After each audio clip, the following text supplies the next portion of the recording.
Hello, how you guys doing? If you haven't gotten a handout, um, they have some at the entrance on the little, I don't know what those would be called, coffee tables or bar tables. Grab a handout. Wives, if you're here with your husbands, make them take their own notes. The husbands are like, really? Come on.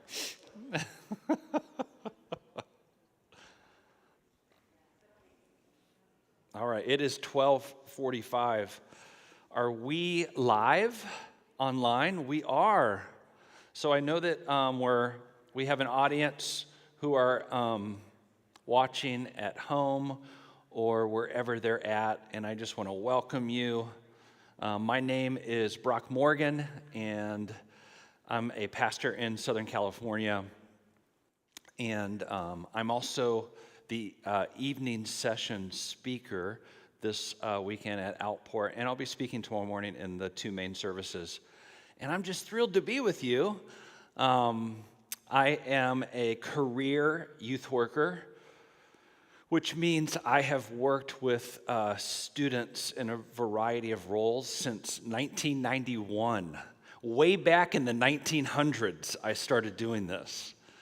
And I can't get it out of my system.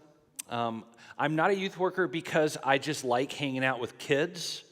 Although I do enjoy students, honestly I feel called, and I hope today that you're encouraged, because I've actually, as a youth worker, have never felt more hopeful about a generation of kids.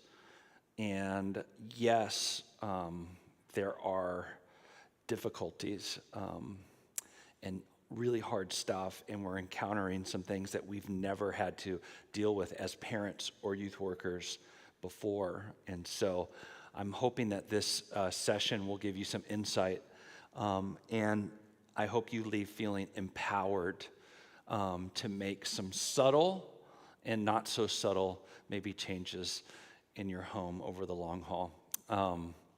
So this session is called The Anxious Teen, and I wrote a book that came out just over a year ago called The Anxious Teen, and I'm a reluctant writer of this book. I went to my publisher, and I said, I've got some book ideas. I pitched 5 books, and the publishing company looked at me and went, you got anything else? And I went, oh, all right, I got this 6th idea called The Anxious Teen, and I presented this idea. I think I was reluctant because of my own story. I'm a person who never dealt with anxiety. I'm a 7 on the Enneagram. If you've ever, it just means I'm super positive and happy, and the cup is always half full, and I always got into trouble, but I thought it was fun, even trouble. And I was just one of those kinds of kids. And at 30 years old, I got what I thought was my dream job. I went to work at the fastest growing church in the country at the time. And what I didn't realize was that it was a super toxic work environment. They had gone through about 5 youth workers in the previous 2 years. And after me, just kept going through them. And long story short, and you could actually read about this if you get the book, The Anxious Teen. It's in my first chapter, kind of my own story that builds a case for what's happening right now, is one night I came home. I went into the bedroom, I locked the door. My wife followed me, and she knocked on the bedroom door. Honey, what's going on? Are you okay? And I don't know why I locked the door. I thought I was having a heart attack. I was hyperventilating and sweating, and I opened the door, and she saw me, and we rushed to the hospital. It's a story you actually now hear more often. I spent the night in the hospital, and the doctor woke me up and said, Brock, you did not have a heart attack. You had what's called a panic attack. Your heart is fine. You have a strong heart. Your heart looks great. And I don't know if I was more worried hearing that news or not, because it's just something that I never, I never even heard of a panic attack, an anxiety attack. I never really heard of anxiety growing up. I remember being in elementary and a kid was wigging out and the teacher was like, dude, that kid's having a conniption fit. And that's the closest I ever heard of a panic attack or anxiety, conniption fit. That's what we called it in the 80s. And then as a youth worker, I didn't deal at all with kids struggling with anxiety, really. But at this time, it's about 2008 in my own journey. I have this episode. My wife says, why don't you get counseling? And as a man, the idea of getting counseling sounded horrible. Always in my life, but I was so scared about what happened. I was like, yes, I need to get counseling. But I was a poor youth pastor, so I went to the local Christian college, and I said, do you have any students who are counseling majors, psychology majors, who need credit to counsel people? They need to get their hours in. I'll be a guinea pig. And they're like, yeah. So I got free counseling, and the student got credit. And for a year, I met with this. He was an older student in his 50s going back to school, and he saved my life. About 2 years later, all of a sudden, kids, it's 2010, start struggling, coming to me with anxiety. And what I thought was a curse became a gift. What I thought was a tragic part of my story was redeemed. And I could now empathize with kids. A couple years after I had gone through it, learned what caused me to get to that place, and I could help kids. I could at least get them the help they needed. I could understand what was happening. And so what we ended up doing was we started hearing kids with having issues of different forms of anxiety. And so we decided one Sunday morning to do a class. Hey, come during the first service, the 9 a.m. service, Sunday morning, and we're going to have a seminar over the next 8 weeks on anxiety, and then we'll go to the second service together. And so we made it kind of, you got to get up early, and it's for kids who are struggling with anxiety. I thought maybe 10 kids would come. There was just as many kids in that 9 a.m. anxiety class as there were on our regular youth. It was packed with kids. And as a youth pastor, I was grieved. I knew we had a problem, but I didn't realize it was that much across the board. And I knew we needed to make some changes in our ministry that would create an environment where students would feel safe. It would create an environment where students could experience the warmth and delight of God, the peace of God's Spirit. I needed to do some changing in our ministry structures. And as a parent, my daughter was growing up during this stuff, and she was even being impacted. And so as a dad, I needed to be thoughtful in my parenting of her. Now, let me give you some alarming stats. They're on the handout, but we can also put them on the screen.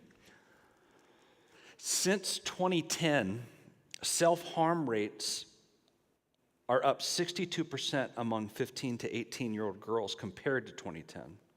Self-harm rates are up 189% for preteen girls compared to 2010. Suicide is up 70% among 15 to 18-year-old girls compared to 2010. Suicide rates among preteen children are up 151% compared to 2010. If you want to know teenage boys, they are up about 48% suicide rates among teenage boys. you go, what in the world happened in 2010? Well, here's the deal. In 2010, 5 million more teenagers got smartphones than had ever had one before. That means that millions of teenagers began scrolling all day, comparing their lives to each other on social media. They began receiving immediate feedback to their posts, both good and demonic. We can almost link the mental health of an entire generation of teenagers to literally one thing: screens. I'm going to give you not enough time to do this. But looking at these stats and the struggle kids are having, I'm going to give you 60 seconds. If you're at home, talk to yourself or the person who's looking at the video with you. I just want you to turn to the person next to you and be like, and talk about, are you seeing kind of the impact that screens are having in our culture, especially among kids? 60 seconds. Ready? Talk. And can we put those stats back up on the screen, please? Thank you.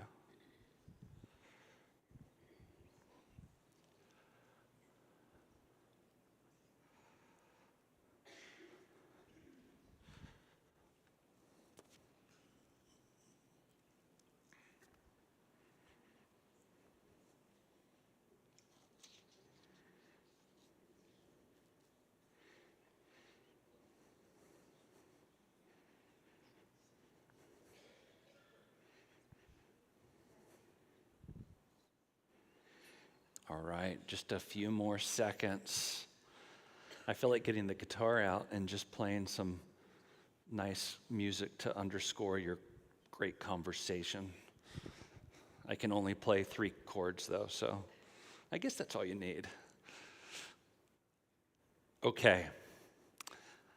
So, this is what I want to do. I want to talk about why screens are having their impact, and then I want to talk about other reasons why kids are struggling with different forms of anxiety. And then I want to end with how do we respond as parents. So why would looking at a screen cause so much suffering in the lives of teenagers today? And let's be honest, in the lives of adults as well. But number one is, and you can fill in the blank, is comparison. Teenagers who have issues with depression and with suicidal thoughts report using social media almost constantly.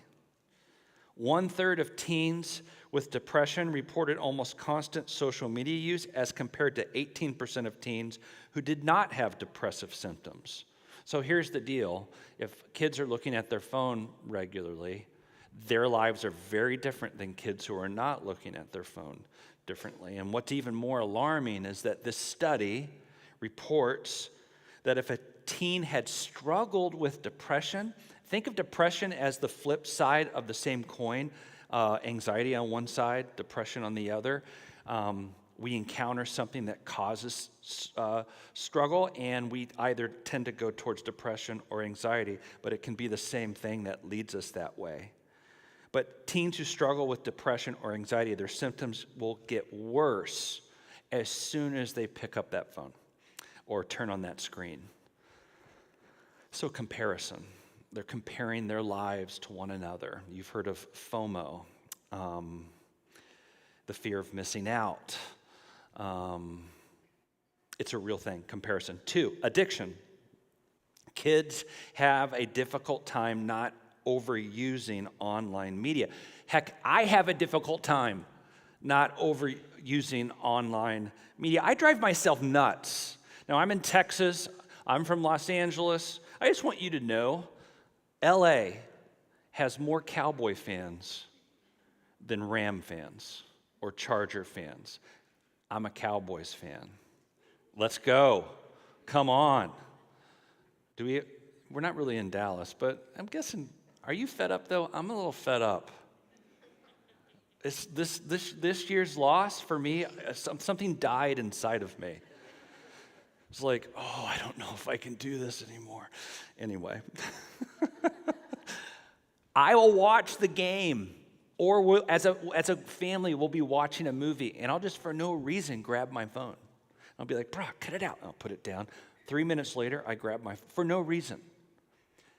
I started noticing I was doing that, and so I literally put my phone in a room. I just leave it in a room now, because we all have that tendency, and we drive ourselves nuts. Kids struggle with this. Heavy video gamers are at risk for internet gaming disorder.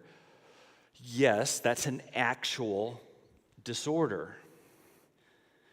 We have noticed something in our churches. In my specific church, our kids ministry is amazing. So our elementary program is top notch. Our kids love going. The children love being there. They love their kidsman pastor, who happens to be the prettiest girl I've ever seen. She's my wife, and she is amazing. She leads an incredible team, and kids love going to our kidsman programs. But we do something, maybe it's unique, maybe you guys do this, a lot of churches do. The children will come into the main auditorium for the first 2 songs of worship, and then we dismiss them, we pray over them and dismiss them to their classes. It's really fun watching them run out, and they're all excited. But this is what we've noticed. If during the first 2 songs, if mom or dad are a little annoyed with little Tommy, they'll hand him their phone, and Tommy will start playing a video game. And when the kids get dismissed, if mom or dad lets little Tommy stay there and play that video game, even though he loves going to Kidsmen, he'll stay there. This little second grader is already addicted to that screen, and he is missing out on investment and discipleship, and he's missing out on what God wants to do through these leaders in his life. The 5 most frequently reported issues with this internet gaming disorder are depression, internet addiction, anxiety, impulsiveness, and attention deficit hyperactivity disorder. 3, cyberbullying. Cyberbullying is a growing problem. Yes, I mean, to be honest, we heard about this in like 2010, even before then. Anyone have a MySpace in like 2005? We started seeing it then Facebook, and then Instagram, and so on. But now, since the pandemic, it has spiked immensely. And yes, random people can make horrific, god-awful comments on kids' posts, but many times what we're seeing is the bullying are coming from their so-called friends and kids their own age. Recently, a kid came up to me and said, "Hey, Brock, I just want you to know I can't come to youth group anymore." Now, let me tell you a little bit about this kid. She is 13, and she was skateboarding. And our church is located, it's perfect. We've got a school here, and we have a 7-Eleven here. It's amazing. So hundreds of kids skateboard through our parking lot every day, going from school to 7-Eleven to get a Slurpee. It's the best. I just put ramps out, and we have hundreds of kids skating on the ramps. It's awesome. She skated by. I was like, "Hey, we got a youth group if you..." She's like, "Yeah." She's just one of those kids. Comes to youth group, meets Jesus, goes home, tells her parents, actually her mom and her siblings. She's got 5 sisters. They all come to church that Sunday. They all get saved. It's one of these just amazing stories. "Brock, I can't come to youth group anymore." Oh, what's going on? "Well, there's some kids online who've been bullying me, and some of them are from our youth group." And I was like, oh no. And I checked into it, and she was right. And they weren't like our core kids, but these are regular kids coming to our youth group who are bullying her. If I would read some of the comments, literally from the pit of, like, demonic comments. And so I said, hey, is it all right if you came one more time and we dealt with this? And fortunately, I have the trust of this girl because that's a big ask, I realize. So she came, I changed my whole talk. I kind of talked broadly about this issue. Then I pulled kids aside and we had meetings, and then I brought this girl in. And at the end of the night, I was like, was that okay? And she's like, Brock, that was the most healing thing that's ever happened to me in my life. And I was like, yes, a win. But wins are hard to come by in this environment. And cyberbullying is a real issue. And this is what they've discovered. During the pandemic, cyberbullying increased, and they learned how to do it. They exercised that muscle. And so bullying, real life, face-to-face bullying, is out of control on school campuses now. And it's a serious problem. Number 4, sleep problems. Studies are clear that teens consume media at an exponentially higher rate when they have their phone in their bedroom at night. If you factor in the impact of the exposure to light, particularly blue light, and the constantly updated content, and the compulsion to see if they got any likes or comments, it's easy to see how teens with phones in their bedrooms experience delayed and disrupted sleep, which can have a negative impact on the rest of their lives. Sleep deprivation is a real thing. I was in Haiti. We started a little mission in Haiti, and I met with these Haitian pastors, and I said, what's the number one problem in your country right now? I was expecting, think about Haiti. Poorest, one of the poorest countries in the world. It's, what would you think? Health, access to medication, access to food. These are the garbage issues and disease. The pastors go, sleep deprivation. I went, what? Are you kidding me? Tell me, these are Haitian pastors, grew up, born and raised in Haiti, called to Haiti. We're trying to get our people to rest, to sleep. What's keeping them from sleep? Well, a lot of them live in huts, and they are close to each other, and there's not windows, it's open air, and they have animals. And they also, the voodoo scene is a real thing, and they tend to have ceremonies in the middle of the night. I can tell you, I've heard them. And the tension is high in our country, and we're convinced it's from a lack of sleep. I was blown away by this. Teenagers, this is the time in their life where they need the most sleep. Schools in our area in Southern California have made school start an hour later than in previous years. This past year, they started doing that. It's not helping because these kids are still sleeping in their room with their phones. But sleep is a significant problem, and without good rest, it leads to all kinds of other issues. Number 5 is risky behaviors. Not long ago, a student came up to me at youth group breathing like this, having difficult time breathing, hyperventilating. And we're in the youth room, kids everywhere. What's going on, man? Are you okay? He's like, can I talk with you? So we walked outside, and he had a hard time. He was just in the midst of it. What's going on, man? And through this bated breath, he said, he was a senior at this time. He's like, Brock, when I was in 9th grade, my girlfriend at the time asked me to send her a picture of my private thingy. I'm like, okay, buddy, what's going on? that picture now is out. It's being passed all over the school, and I don't know what to do. Oh, man, buddy, I'm so sorry. We have a girl in our youth group who told me, this is now maybe 6 months ago. She said, Brock, I have a boyfriend. Now, as a youth pastor, I can tell you, I hate teenage dating. It's the worst. Oh my gosh.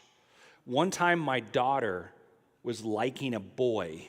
He was a fine kid, but I am so anti-dating. I went to her small group leader and I was like, hey, could you put in a word for not dating? So we schemed together to get her to be like, yeah, maybe boys aren't. I'm going to wait till they're men. I'm not going to date boys. It worked. Scheming works. This girl said, hey, I'm meeting my boyfriend for the first time. I'm like, what do you mean for the first time? She's like, oh, we're meeting at this park. We met on Xbox. I went, red flag, right? These are the risky behaviors that we're talking about.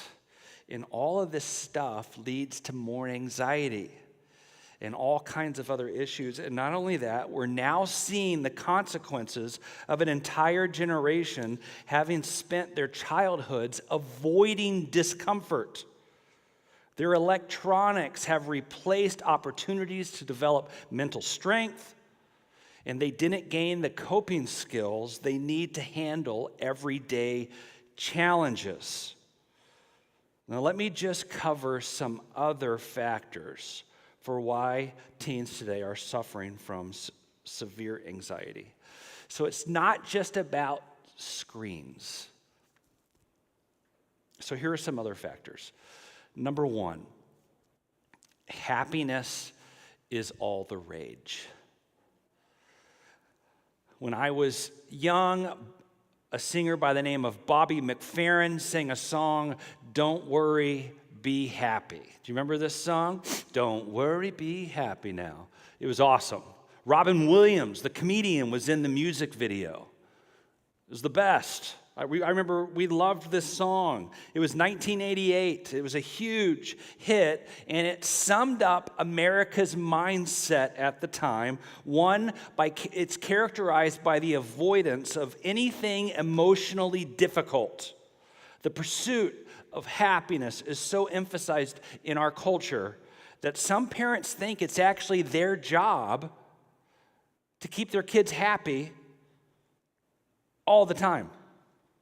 The early 2000s brought us the helicopter parent. You know, that parent who hovered over their kids' lives? Now what we have is what sociologists are calling the lawnmower parent. Have you heard of the lawnmower parent? Are you a lawnmower parent? The lawnmower parent mows down every obstacle possible for their kids, clearing the path so there's no resistance. So when little Tommy feels sad, his parents feel the need to cheer him up. When little Tommy feels angry, they calm him down. Little Tommy has grown up believing that if he doesn't feel happy around the clock, then something is terribly wrong. And this has done more harm than good for Tommy. And as he gets older, this is going to lead to inner turmoil.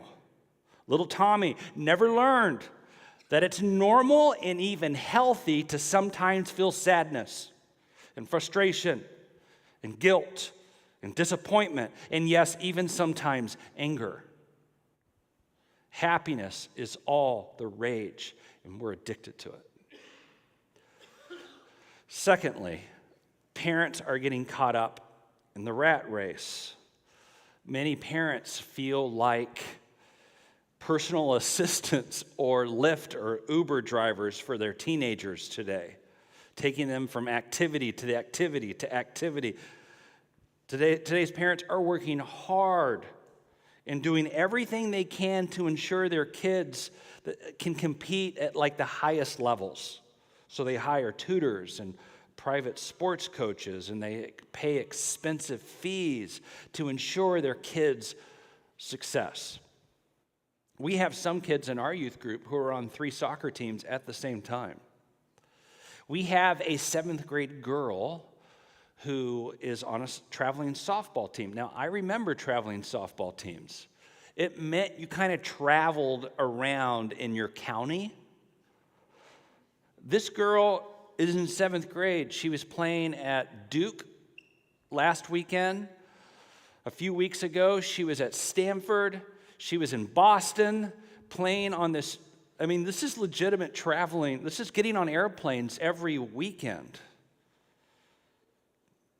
Parents make sure, and they feel like it's their job for their children to help them build resumes that will impress top schools. We all remember Felicity Huffman and Laura Loughlin. Sweet Laura Loughlin. What's that show that she was on? Full House, thank you. These women ended up going to prison. Can you believe this? For paying crazy sums of money to falsify their daughters' resumes to get into the college of their choice. And then you find out that these girls didn't even want to go to college. They just wanted to be social media influencers. Like, these are insane times. And this is crazy pressure. This crazy pressure is not only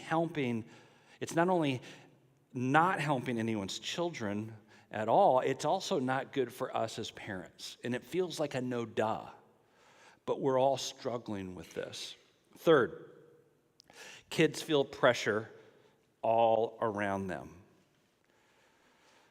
3.5 years ago, we moved back to Southern California. We spent some years on the East Coast, and we moved back to Southern California. And it was right in the middle of me beginning to write and do research on teen anxiety. And so I'm doing all this research. We're doing a church plant.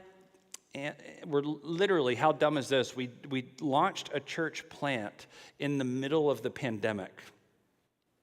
It was awesome, though, actually.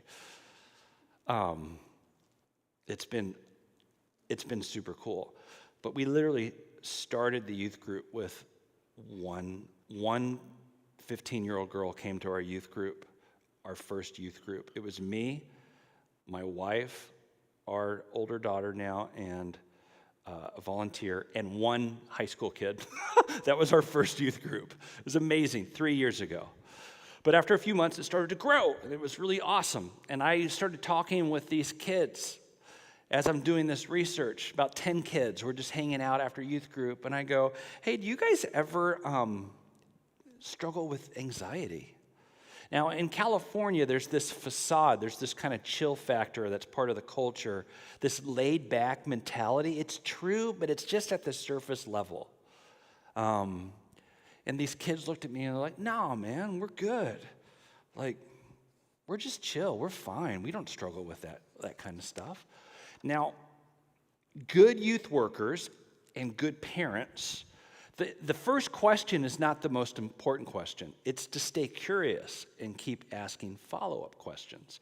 And these questions, I just kept asking questions. And after a few questions, this girl looks at me and she goes, you know what though, Brock? What we're all feeling is pressure. So much pressure. And all these kids went, oh yeah. They didn't like the word anxiety, but they could vibe with the word pressure. We are feeling so much pressure.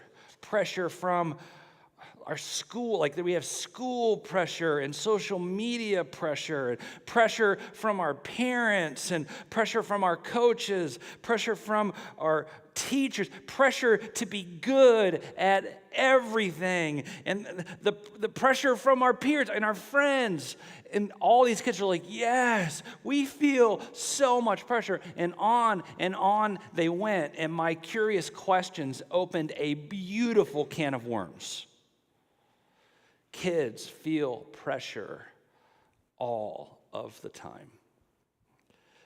Number 4, kids aren't learning emotional skills. I've alluded to this already, but our culture kind of emphasizes maybe academic preparation, but we do little effort into teaching our kids the emotional skills that they need to succeed. In fact, a national survey came out recently for college freshmen. 60% of college freshmen in their first semester were on the verge of quitting school. Why? Because they felt emotionally unprepared for the difficulties of kind of everyday life. They're struggling. These results, honestly, are alarming. And all of this reveals more about the adults in charge than the students. We aren't doing our job. Think of what this feels like for teenagers. An 18-year-old is so excited, goes off for their freshman year of college, but they don't know how to manage their time or deal with their feelings. They're ill-prepared to manage and combat stress, so then they pursue all things happy. And the avoidance of discomfort comes at the expense of their learning necessary skills, which in turn leads to tremendous damage, further preventing them from leading good, meaningful, and healthy lives. Without vital coping skills, it's no wonder teens today are feeling anxious over everyday hassles. We've created an environment that fosters anxiety in young people rather than resilience. You want your kids to be resilient. This is what you want. And so we can do a better job helping our children build the mental muscles they need to stay healthy. Okay, you guys okay? Can we do a little more? All right, number 5. Last one. They live in a world that feels scary and threatening. Now, when I was a little boy, we moved from Thousand Oaks, California, to Denton, Texas. I actually came back after college and did an internship in Denton, Texas. But my parents were in a Christian rock band. I know. How rad is that? So they were in a Christian rock band, started in Seattle. That's where I was born. Then we moved to Los Angeles. We lived with a guy by the name of Keith Green. If you guys know Keith Green, I grew up hanging out with him and Melody, his wife, and all these pioneers of Christian rock music. My parents' band became pretty successful. They started doing all the youth nights at the Billy Graham Crusades and had a top 10 hit on secular radio, a crossover hit. They were one of the first bands to have a crossover hit, which meant Christians were burning their albums outside of the stadiums, even though kids were getting saved inside. We moved to Texas because they just felt like traveling all the way back to the West Coast after a tour was exhausting. And they would do a month on and a month off touring. And so we moved to the Dallas area. Now, I'm from California. I'm used to earthquakes. I'm not even nervous about earthquakes. Earthquakes don't bother me at all. But when we moved to Dallas, here's what happened. I went to school and we started doing tornado drills. And tornadoes now became the most terrifying thing in my life, even more than Jaws after seeing that when I was too young. Jaws scared me to death, but tornado drills really scared me. It became my number one most terrifying thought. Now today, we've seen an increase in school shootings with resulting drills and lockdowns in schools. We've seen coverages of shootings in public places. Shootings are discussed on the news nearly every week, if not every day. We're bombarded with news of wars, terrorist attacks around the world, the decline of morality, and it feels scary. I was hanging out with one of my best friends. He's super, super conservative. And we're out back around the fire pit one night. His 10-year-old son is with us, and he starts, which he always does, talking about politics. And I'm listening and talking, and all of a sudden his 10-year-old son interrupts, and he goes, I hate when he talks about this. I'm like, oh man, how come? He goes, it just scares me. This stuff scares me so much. And the father interrupts, and he's like, I hate when he says that. I look at my buddy, I'm like, bro, your politics scare me. Like, you're scary. We have to be careful what we are allowing our kids to hear, don't we? It's an amazing thing, and this world feels scary, and it feels like it's getting scarier. Now, all of this stuff makes parenting really difficult, and it makes growing up as a kid super complex. And to be honest, youth work has never been more exhausting, more consuming, and more difficult. Yeah. And so, what do? At youth group one night, a girl came up to me. Now, I have a great relationship with her. I have a great relationship with her parents. And she said, Brock, I did it again. And she's just this kind of loud, out there girl, funny, but has struggled with overwhelming anxiety for, I would say, since she was probably in 5th grade. And I went, did what? Now, I had no idea what she was getting ready to say, and there's kids everywhere. We're just in the youth room. She said, I had sex again this week with 3 different guys. I can't stop myself. And I'm like, shh, like, bring it down. And I just kind of pulled her to the side, and I was like, hey, why don't you and me get together with our female lead, Becca. She loves Becca. And we gotta get you some help. Now, at this time, this girl, it was in 8th grade. And so we agree. I talked to Becca. Can you reach out to her? Let's set up a time. We've got to get her help. She's out of control. And she's doing things she even herself hates, but she can't stop herself. It's like, if I can just do something for a second that makes me feel better, I'll forget about for a second this anxiety that I'm feeling plagued by. All of a sudden, it's after youth group, I'm on my way home, I get a phone call from her mom. Her mom says, hey, Maddie and her dad got in a fight, and then we found her trying to take pills to commit suicide in the bathroom. We're at the ER. Can you come to the ER? Yep. I turn my car around. I start heading to the hospital. And I'm not joking. I pull up to the stop sign. I'm about a block from the hospital. And I see Maddie running down the street in nothing but a hospital robe. I'm like, what in the world? I pull over. I go to the side of the road. I open the side door. Get in here. What are you doing? She's trying to escape. She jumps in. We drive to the hospital. I walk her in. Her parents are like, where was she? Like, they had no idea. You can't really make these things up. The things that I am dealing with as I create an environment for kids to feel safe, to even be their worst selves. We're dealing with a lot of stuff that in previous generations I never had to deal with. So how do we respond? How do we respond as parents? Are you ready to leave the bad news behind? You with me? Okay. Let's get to some solutions. All right. I've got 15 minutes. Crap. All right. Here we go. Number 1, how do we respond as parents? And this is going to feel daunting, but don't let it discourage you. Just hang in there. Number 1, pastor at home.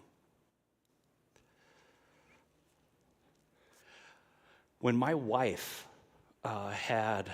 when our daughter was born, I remember, dads, do you remember this?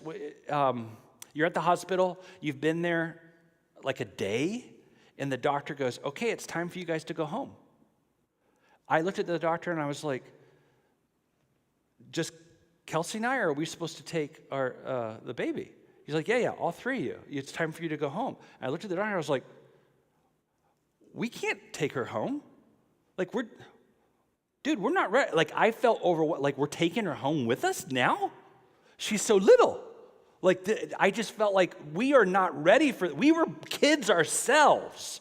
Like, I'm going to hurt this thing. And I remember, like, driving home, like 20 miles an hour under the speed limit. Cars are honking at me. This is Los Angeles. You idiot, what are you doing? I'm like, I don't care, buddy. I'm getting home safe. I'm driving as slow as I have to. Like, I do not care. We get home, we're heading home, and the thought is overwhelming.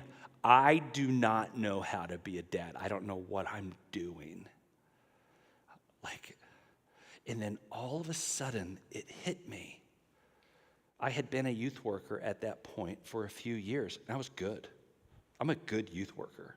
I love kids. I care about them. They're somehow drawn to me. It's a cool thing. There's an anointing. I feel confident in my role as a youth worker. And I thought, I don't know how to be a dad, but I could be my kid's youth pastor.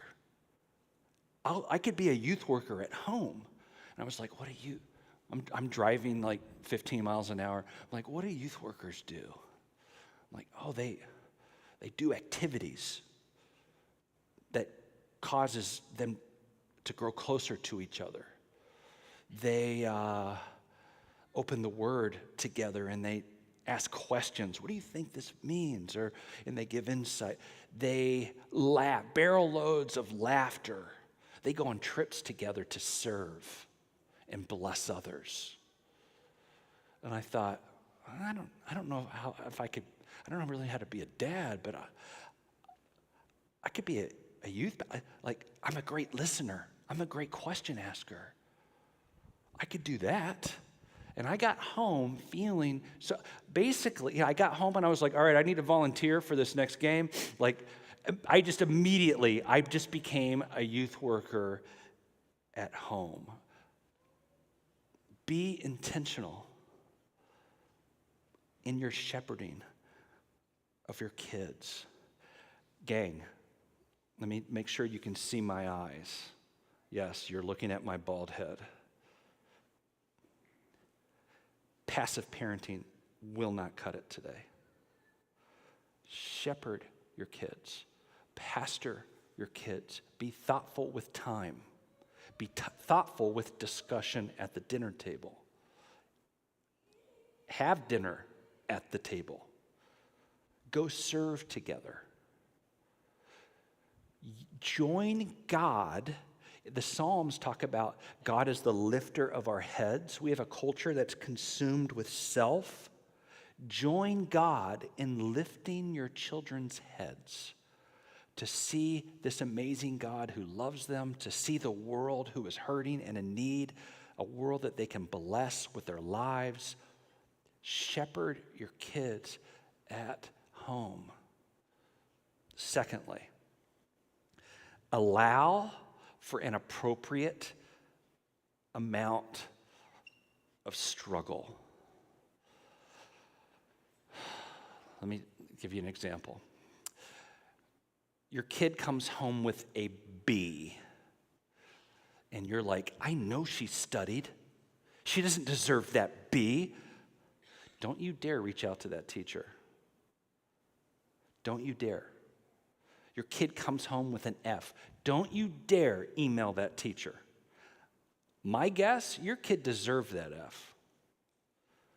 You teach that kid to go up and talk to the teacher themselves and be like, hey, is there anything I can do to help my grade?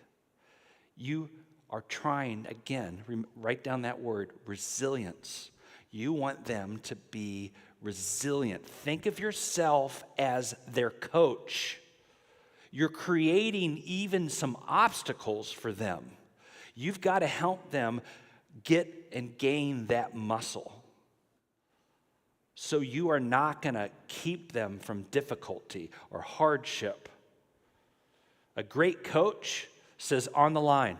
And I remember I played college basketball. Our coach ran us one practice till we were all puking, and no lie. I've never worked that hard. Then he called us over. This was a Christian college, so I really wasn't a very, very good basketball player. He called us over after he ran us, and it was horrible. And we got close to him, and we saw that he was crying. And he told us how much he loved us and that he was never going to let us get outworked again, out-hustled again. He wanted to teach us heart and help us gain resilience. Be a great coach at home. Third, partner with youth ministry. Here's the reality, and you can maybe write this down in the margins. When kids hit puberty or in that time frame of their teenage years, they begin the process of becoming an individual, their own person. And this is called the process of individuation. They have to individuate themselves from you, their parent. There's a short period of time in which you stop being the primary influence in their lives. Now they are open to other voices. When they're little, for sure, you are their primary influence. But there will come a day. For some, it isn't till college.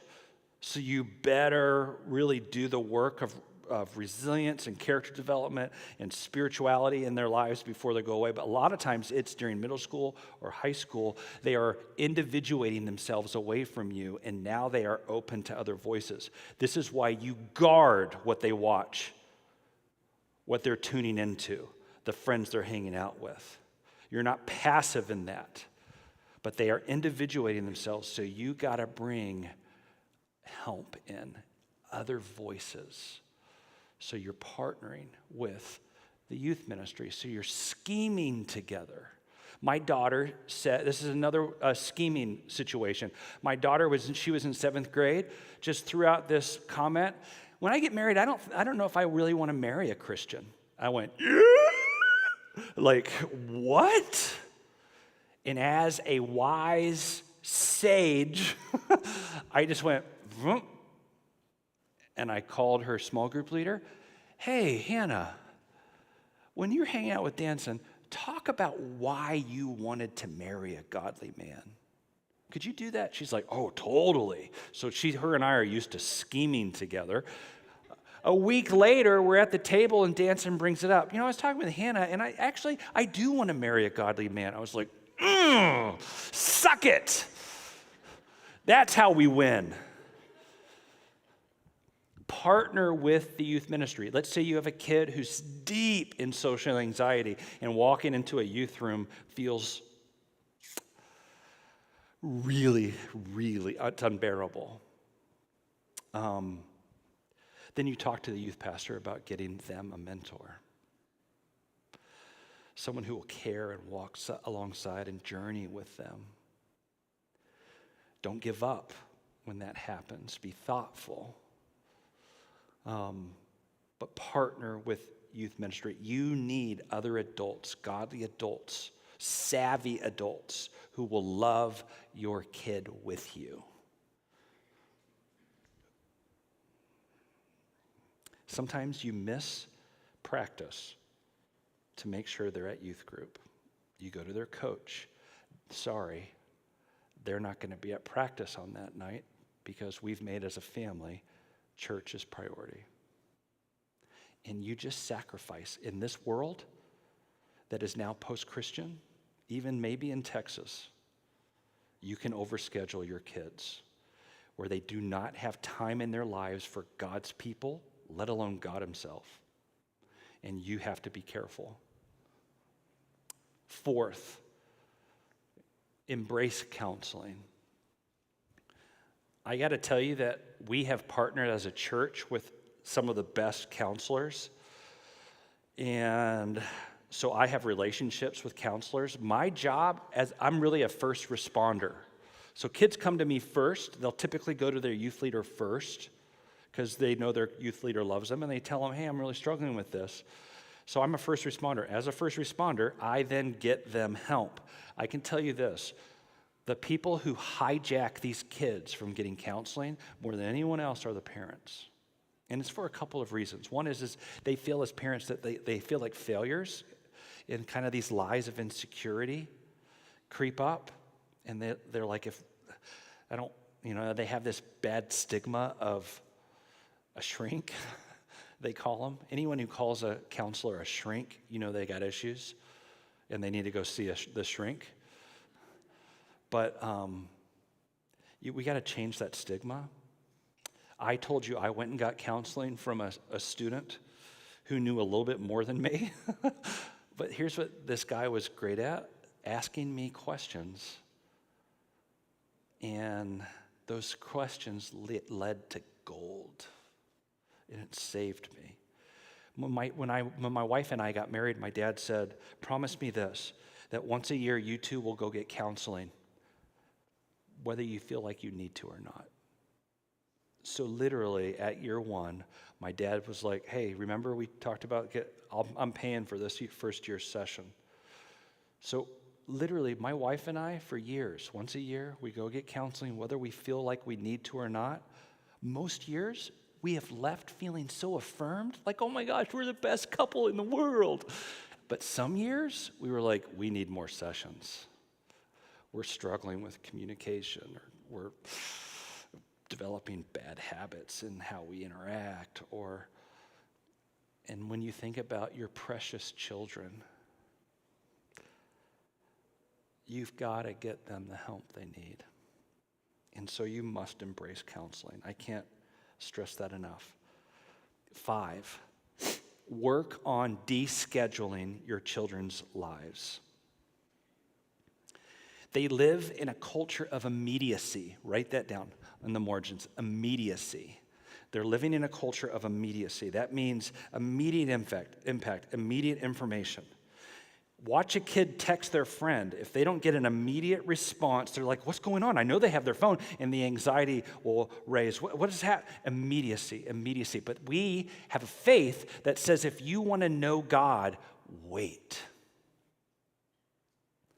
Be still and know that He is God. And this is why the faith doesn't jibe with today's kids, because they're used to this culture of immediacy, always something to do. We have a family in our church, they're actually our best friends, and their kids had 2 days of nothing to do before school started this past August.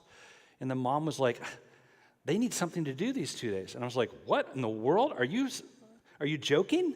2 days? All summer they don't have anything to do? Like, boredom is a gift.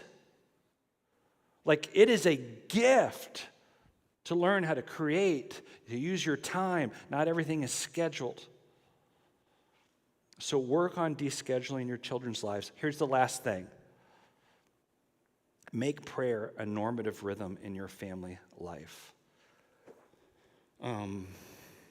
Okay, so most people we know because of research, most Christians do not read their Bibles, and most Christians do not pray. I don't know why they are calling themselves Christians, but most Christians do not pray. They do not know how to pray. Let me teach you my prayer. So I pray more than anyone else in my family. Every single night, I go for a prayer walk, every night. I started doing that after I had that panic attack. My counselor was like, have you ever heard of prayer walks? And I was like, oh yeah. So I just started a habit. I walk about 3 miles every night. And this is what we started doing this as a family. We would do our dishes, and then we would walk out the door, and we would go pray. Pray for that neighbor we're walking by. Pray, God, thanking you for the tree, the beautiful sky. praying for different needs in our family. And then I drop my family off at the house, and then me and God, and I just pray. And I don't know how to pray. Here's what I pray. Jesus.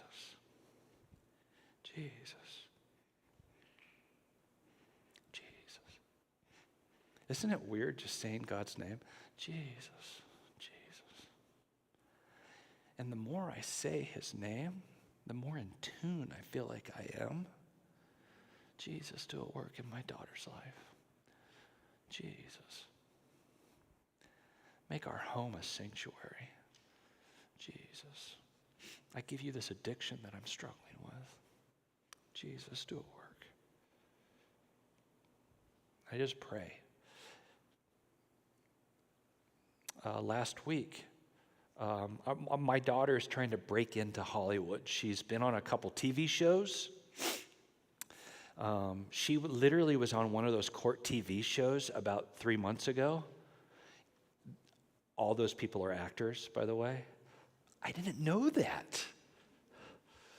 And she was playing a teenage girl caught in between her parents' divorce. They gave her script. She went to court TV filming area in Los Angeles. She mostly did all the acting because it was the storyline was around her and being caught between these two parents.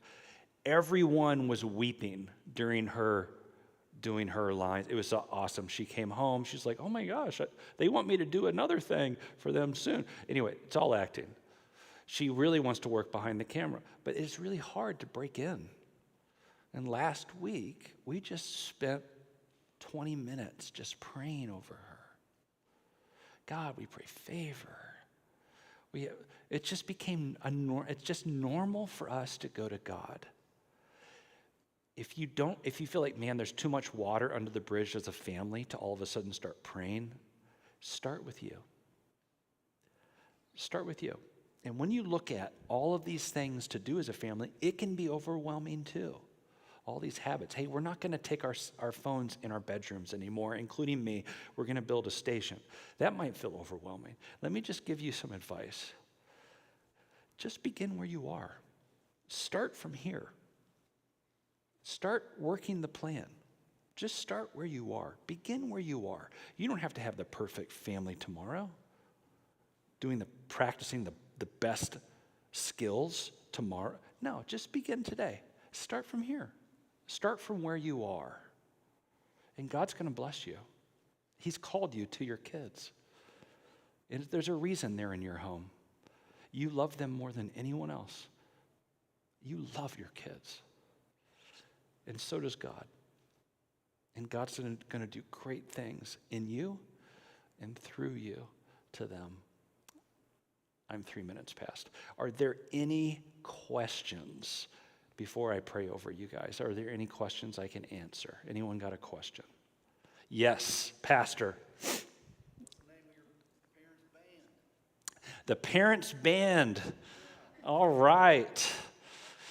The Mamas and the Papas. No, I'm joking. They're called the Amplified Version. It's frustrating to me because most people haven't heard of them because they quit before CCM became like a big thing. But they were a rock, they sounded like old Chicago. You know, they had a brass section. My mom had a big afro. Dude, you should Google the Amplified Version band and just see her afro. It's sick. You can listen to their music on YouTube.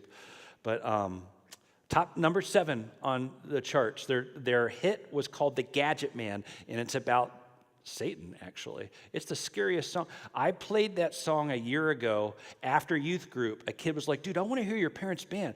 I want to hear that hit. I played him that hit. It scared him so much, he gave his life to Jesus after hearing that song. But the Amplified Version, yeah. What about like limiting time usage for kids, or when should a kid get a phone? Okay, when should a kid get a phone? These are great questions. Number one, if you don't have a filter on all of your kids' devices, please get one. There's so many out there. it needs to be on their Xbox or their game system. That's mostly where kids are looking at porn, is through their game system. Because a lot of times their phones are being monitored. It used to be the phone. Now parents are, the highest increase of porn users are teenage girls. They're the most growing users of pornography. And this does significant damage to us as a culture. But you need to get a filter. I think you should avoid getting them a phone as long as you possibly can. Some people say 7th grade. Some people do it because of safety. I get that. Get them a flip phone. Make them earn their way habit-wise to the great, to the iPhone or whatever. Start slow. Please start slow. You saw the stats. Your kids are not above those stats. So it's okay if they're mad at you. Who cares? Hang in there. Yeah, question. Where's the statistics? Where did you get those? Okay, so I hate to say this. If you buy my book, they're all in there at the end. There's a lot of stats and research in that book. I would recommend you getting the book. It's called The Anxious Teen. You can go on Amazon right now and just click buy. A lot of parent groups in churches around the country are reading them. Obviously, youth pastors are reading them. Teachers are reading it. And all the research from a bunch of different other stats. I didn't cover much today compared to what's in that book, but it's all in there. Maybe you can go to Amazon and see if it will let you click through the book and just look at the back pages so you don't have to buy it. It's free on Kindle, I think I saw. It's free on Kindle. Come on. I prefer you pay for it. I get like 50 cents for every purchase. So, yeah. Number two, the addiction on the impact of screens. Is there a correlation for the addiction to screens to other addictions in life, like narcotics or alcohol or anything else? Yeah. So your question is like, are screens kind of the gateway drug? It's just easy to replace one addiction with another. And all addictions are bad. And children, I am not kidding you. So our church, we did a church plant in the middle of a neighborhood that has no churches for a 5-mile radius. And it's a very secular area. And everyone in our church are brand new believers. They go through this program that we do in the community called Alpha. Have you heard of Alpha? And people are just getting saved. It's crazy. And so they come into our church with all this stuff. And I would say our youth group starts in 6th grade. Almost across the board, kids are already addicted to something. And it's mostly the addiction starts with screens. And the screen addiction will lead them into especially addiction to gaming, addiction to social media, addiction to pornography, and it's all bad. And so we want to keep our kids from addiction because it's easy to move from to replace something that's bringing us momentary pleasure. That fix doesn't work anymore, so then we move to something else. And so it could be then to alcohol or weed or pain medicine or whatever it is. And so we do have to be careful that these precious little ones are not falling into addiction so young. Kids who drink before, the number is 18, if they are drinking before 18, the likelihood of them becoming an alcoholic is significant. It's a crazy stat. But yeah, we just got to keep our kids free. We just want them to be free, liberated. And so that's part of our role as parents. Any other questions? Yeah. We have a 15-year-old girl that's in the youth group. She's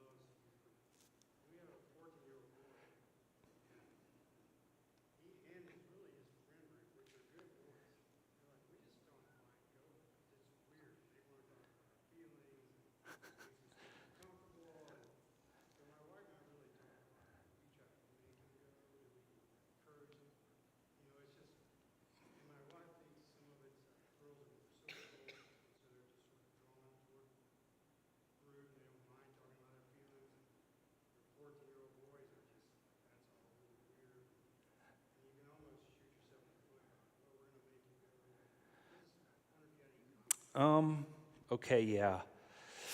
So, yeah, church can feel like a female sport sometimes. And my youth group is 60% dudes. I don't know why we mostly have guys in our youth group. It's very unusual because we do talk about our feelings. You got to know that there's this gravitational pull that the enemy is using to keep us, humanity, from opening ourselves up to spirituality, to God's people, ultimately to God. And so that is something I would talk with the youth leaders about, CJ, and what you can do. And it's okay to force your kids. I think sometimes you gotta, do you make your kid go to school? Yeah. I think it's okay to make your kid do stuff sometimes that you know is good for them. And eventually, if they can be open, you're gonna find something's gonna stick and shape their heart and ultimately move them. They should be moved by the gospel. They should be moved at the inclusion of them as being a part of the gospel story unfolding in their lives. And so you've got to get them to church. I will say this. Here's the research. Kids who just go to church and are a part of a multi-generational, like they come Sunday mornings, the likelihood of them keeping their faith into adulthood is higher than the kids who just go to youth group. So the kid who just goes to youth group but doesn't go to church will lose their faith more easily than a kid who just goes to church. But the kid who goes to church and is a part of a youth group, the likelihood of that kid living their faith out into adulthood is really high. And so both are essential. I could talk to you more about that, but I think it's okay to be like, sorry, bro, our family, we go to youth group. Like, this is what we do. And, but there's some things you can do with the youth leaders to help with that. Every kid, let me just say this thing, and then let me pray for you guys, because this is getting long. When parents come to me, and this is always a red flag, and it doesn't sound like it initially, they'll be like, oh, Tommy loves going to youth group, so we make sure he's there every week. Man, Tommy just loves your youth group. And inside, I know there's going to come a day when Tommy's not going to want to go to youth group. What are you going to do then? You make sure he's there because he loves it. What's going to happen when he no longer loves it? Because I'm a pastor's kid. After my parents quit the band, my parents got into ministry. My dad was a pastor. And I remember I missed youth group 2 times. And it was because on Wednesday night, there was this TV show about nurses, and the nurses were really pretty. And so I preferred to watch this TV show about these nurses. And my dad, after 2 weeks, was like, hey, I noticed you haven't been going to the youth group. And I was like, well, it's just kind of nice. And I was busy. I was a busy kid. I was the president of the student body. I was on the soccer team. I was on the basketball team. I played tennis. I was busy. And I was like, yeah, I'm just not feeling youth group. And he goes, when did youth group ever become about you, Brock? I went, what are you talking about? He goes, you don't go to youth group for you. You go to youth group for other people. You go to a youth group to serve. You go to youth group to speak into other people's lives, to help your youth leader. That's why you go. And I went, oh, crap, I guess I'm going back to youth group. It takes 3 weeks to form a habit. I was almost there. Let me pray for you. Can you just, if you're comfortable, just kind of open your hands like this, just a symbol of saying, God, I'm open. And so, God, we are open to you, and I just pray a blessing over mom and dad right now. I pray that you would do an incredible work. I pray that you would give them, I pray over the coming weeks and months that they would see their words having weight in their kids' lives. That, Father, you would give them favor and a voice in shaping their kids' thinking, in shaping their hearts, their choices. I pray peace over mom and dad. I know that anxiety is not just a kid thing. I pray peace over them. I pray that your Spirit would do a mighty work in their home. Their home would be known for the fruit of the Spirit: love, joy, peace, patience, kindness, goodness, gentleness, self-control. God, I pray that their homes would be flowering that fruit. We give you our kids. We're so grateful, God, that you love our kids even more than we do, which seems impossible. So have your way with our kids. In your name we pray. Amen. Gang, my honor being here with you today. Thank you for being here.